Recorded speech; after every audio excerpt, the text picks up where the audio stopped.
All right, so who voted this election? Did anybody see what Proposition 63 entitled? Yeah. Okay, so those who don't, like the majority, Proposition 63 is basically a ban on magazines over 10 rounds. And before, if you purchased a magazine over 10 rounds, you could have kept it as long as you purchased it before the year 2000. Now, if any possession at all in your house, anywhere, you take it to the range, you'll be suffering an infraction, so you have to pay. Or you could be fined, or in some cases, you could be in jail. It also expands background checks to ammunition. You have to buy a permit, and every time you buy ammunition, you have to get a background check. So Proposition 63 passed with a 63% approval rate, which is kind of ironic. And so that shows me that the majority of California are willing to vote away their constitutional rights for what they believe to be safety and security. I do not believe that. They believe that less guns via legislations results in less violence.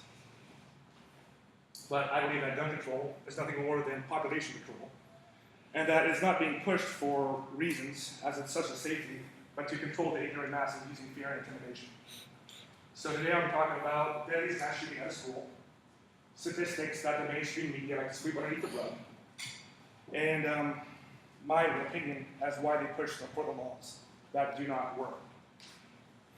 So on December 14th, 2012, in Newtown, Connecticut, 20-year-old Adam Lanza went to Sandy Hook, pretty sure a lot of you guys heard this one before, and shot 20 children, ages 67, and 6 adults.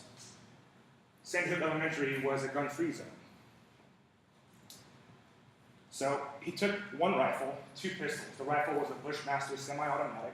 The 2 pistols was a Glock 20 in 10mm and a SIG P226 in 9mm. He did not use the SIG, but used the Glock to end his own life when authorities arrived. How he obtained these weapons was that he tried to go buy them at a gun store, but did not pass a background check because he had a record of mental illness.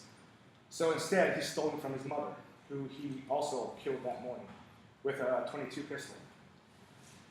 So when he stole these from his mother, who legally purchased that, and it was deemed that he was the only one to commit any felonies at all, and it was not the mom's fault at all, besides negligence, he subverted all gun control laws. And ever since that, the population had asked for more gun control laws and more laws concerning to keep guns out of the hands of bad people, such as him. Ever since then, Senator John Tester and Senator Manchin, one from a Democrat from Montana and one a Democrat from West Virginia, have been pushing what they believe to be common sense gun laws. But they have been on record saying that none of the laws they have pushed could have circumvented that particular situation, or any of the 16 recent mass shootings that happened. And they asked, why do you keep pushing them, even though they wouldn't have stopped anything? It's because the population demands action, and the families want to see something done in terms of legislation, and do not really want to look at the facts. So, examining 16 recent mass shootings, I saw a trend that precedes every mass incident. So when there is a mass incident, like a public mass murder or anything, there's a cry for more gun control from both politicians and the media. The public either side with them, or they break sales records in terms of purchasing more guns.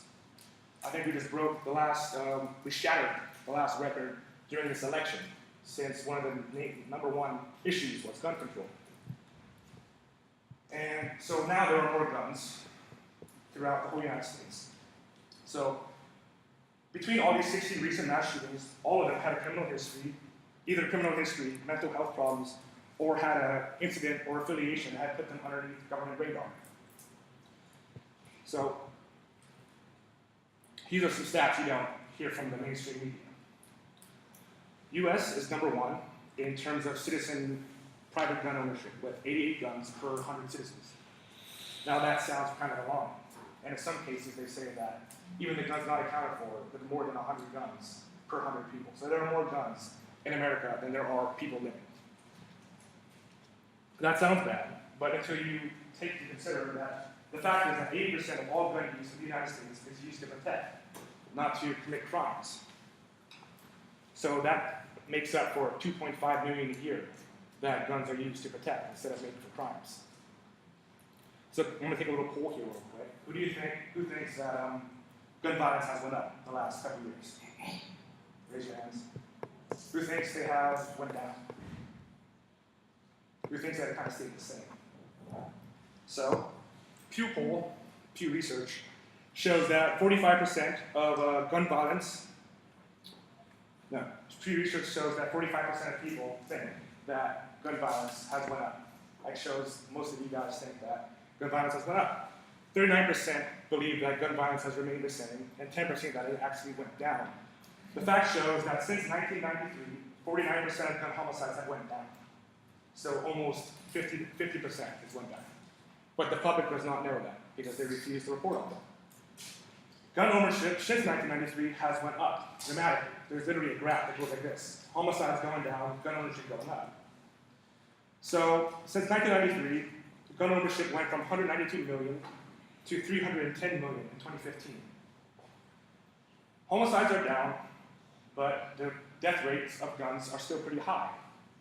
And besides it, most of them, 80% of it, being to protect people, gun deaths are still pretty high. And what accounts for that is suicides. 60% of gun deaths in general are suicides. So let's ban guns to stop suicides, right?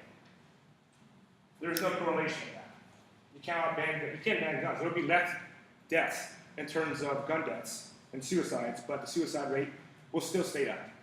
If you look at Japan, if you look at Sweden, they have some of the most restrictive gun control rules in the world. But they have a suicide rate double that of the United States. So access to guns does not make suicides go down. So if you were to see an ad on TV that says, buy a gun, do it for the children, would you be mad to do that? But data suggests that that is in fact the case. In 1989, California banned assault rifle ban, and has been a testing ground for gun control, only to see violent crime and high-profile shootings rocket. Murder rates are 10% higher than they were last year. In 2015, murder rates went up. In San Francisco, which has some of the most stringent gun control laws in the state, you cannot own a gun in your house in San Francisco. Like, if you go there, you have to have it off property. You can't have one in your house unless you have a permit, and they make it almost impossible to have a permit. So the car burglaries in SF has rose 31% in 2015, and ever since 1989, we have been witnessing recent high-profile shootings, as in 2014, Elliot Rogers using 10-round magazines to murder 6 people, injure 13 people in Santa Barbara. So he cannot basically buy big round magazines, so he had 40 of them. He had 40 10-round magazines on him, and luckily he was stopped before anything else happened.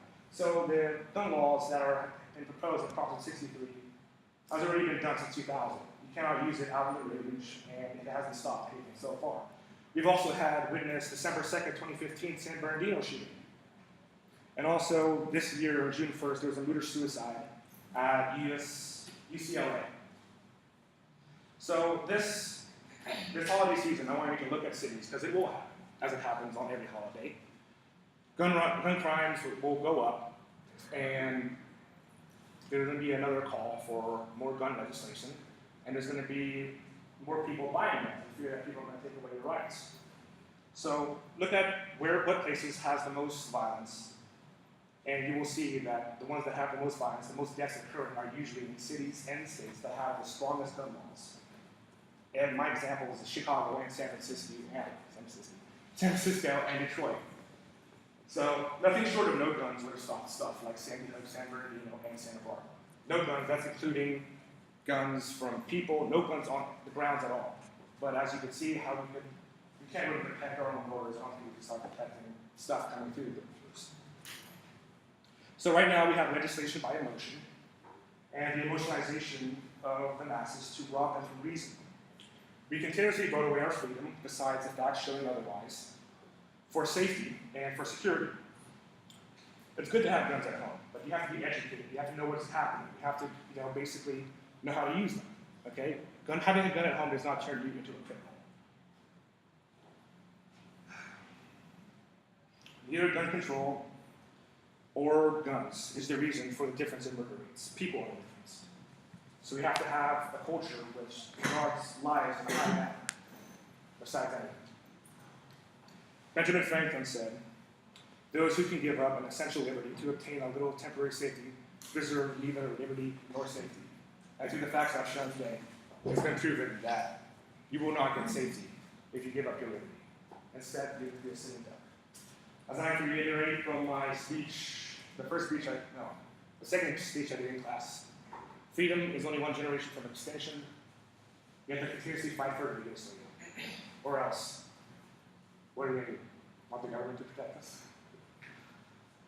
So,